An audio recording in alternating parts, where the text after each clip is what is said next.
दक्षिण अफ्रीका के जोहान्सबर्ग में चल रहे ब्रिक्स सम्मेलन में हिस्सा लेने के लिए पीएम मोदी समेत सदस्य देशों के प्रतिनिधि भी पहुंचे, जिनमें ब्राजील के राष्ट्रपति लुइस इनासियो लुला दा सिल्वा, चीनी राष्ट्रपति शी जिनपिंग, दक्षिण अफ्रीकी राष्ट्रपति सिरिल रामाफोसा और रूसी विदेश मंत्री सर्गेई लाव्रोव भी शामिल हैं। पीएम मोदी ने ब्रिक्स देशों के अलावा अलग अलग देशों के शीर्ष नेताओं से मुलाकात की। इसके बाद प्रधानमंत्री के ब्रिक्स शिखर सम्मेलन में भाग लेने और दुनिया के कई नेताओं के साथ द्विपक्षीय बैठक की। इस दौरान पूरे सम्मेलन में पीएम मोदी का अलग ही जलवा देखने को मिला। पीएम मोदी की ऐसी कई तस्वीरें सामने आई जिसने हर देशवासी का सर गर्व से ऊंचा कर दिया। जहां दुनिया भर ने पीएम मोदी की देशभक्ति और तिरंगे के प्रति सम्मान भाव को देखा, जब पीएम मोदी ने जमीन पर तिरंगा देखकर उसे उठाया और अपनी पॉकेट में रख लिया। दरअसल तिरंगे को एक मार्कर के तौर पर मंच पर रखा गया था ताकि दोनों नेताओं को ये पता चल सके कि उन्हें कहां पर खड़ा रहना है। लेकिन जैसे ही पीएम मोदी ने जमीन पर तिरंगा देखा, वैसे ही उन्होंने झंडे को उठाया और अपने कोट के पॉकेट में रख लिया। इसके बाद बाकी राष्ट्रों के प्रतिनिधियों के साथ ग्रुप फोटोज क्लिक कराई। वहीं पीएम मोदी ने ब्रिक्स के विस्तार का खुलकर समर्थन किया। पीएम मोदी ने कहा कि इससे पूरी दुनिया का बहुध्रुवीय विश्व में विश्वास और बढ़ेगा। उन्होंने बताया कि भारतीय दल ने ब्रिक्स के विस्तार के मानदंडों को तय करने में बेहद महत्वपूर्ण भूमिका निभाई है।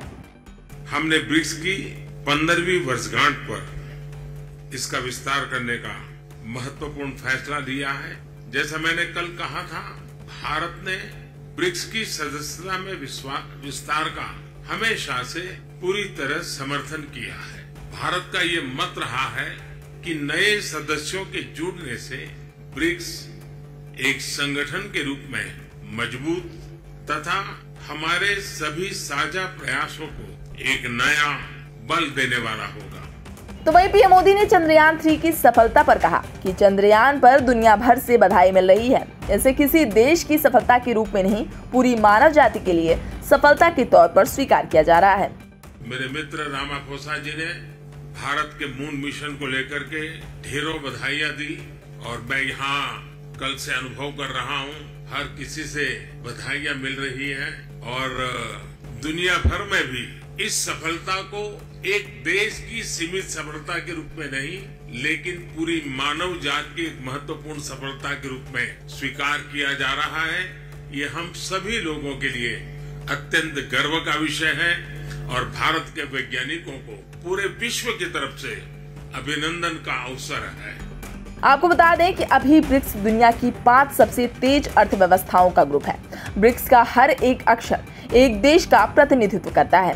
ब्रिक्स यानी B से ब्राजील, R से रूस, I से इंडिया, C से चीन और S से साउथ अफ्रीका। 2006 में पहली बार ब्रिक्स देशों की बैठक हुई। उसी साल सितंबर में संयुक्त राष्ट्र महासभा के दौरान इन चारों देशों के विदेश मंत्रियों की मीटिंग हुई, तो इस समूह को ब्रिक नाम दिया गया। ब्रिक देशों की पहली शिखर स्तर की बैठक 2009 में रूस के येकाटेरिनबर्ग में हुई थी। इसके बाद 2010 में ब्राजील के ब्रासिलिया में दूसरी शिखर बैठक हुई। उसी साल इसमें साउथ अफ्रीका भी शामिल हुआ। तब से ये ब्रिक से ब्रिक्स बन गया।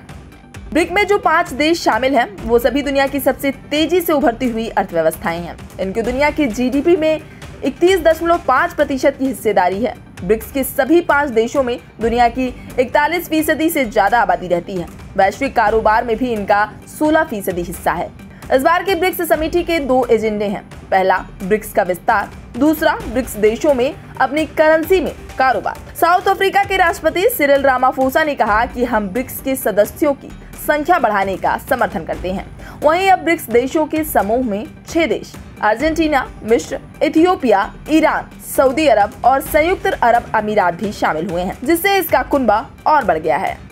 तो फिलहाल के लिए इस खबर में बस इतना ही। खबर आपको कैसी लगी और इस खबर पर आपका क्या कहना है, हमें कमेंट करके जरूर बताएं। और देश दुनिया की तमाम खबरों से रहने के लिए अपडेट सब्सक्राइब करें हमारा चैनल इंडिया पब्लिक खबर और बेल आइकन को दबाना बिल्कुल न भूलें।